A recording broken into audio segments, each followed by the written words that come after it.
How to deep clean your bathroom.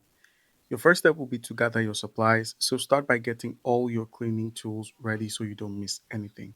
You're going to need some gloves, a scrub brush, sponge, a toilet cleaner, floor cleaner, disinfectant spray, a mop or towel, a bucket, and some water, of course. All right, guys. So once you've gathered everything, all you need to do now is just simply clear your bathroom.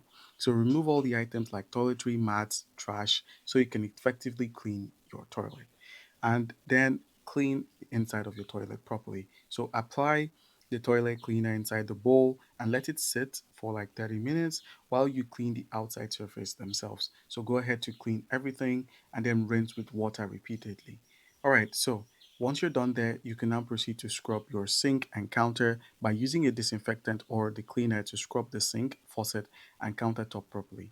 So you could do this for your bathtub as well as the handles and the rest of the bathtub.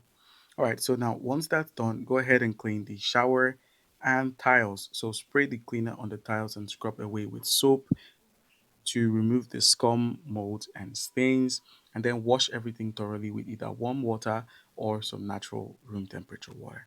And then once you're done, clean your mirrors and surfaces by wiping the mirrors and glass surfaces with a clean cloth for a streak-free finish. And then scrub the floor one last time with a cleaner and then rinse it off and allow it to dry. All right, guys, that's it.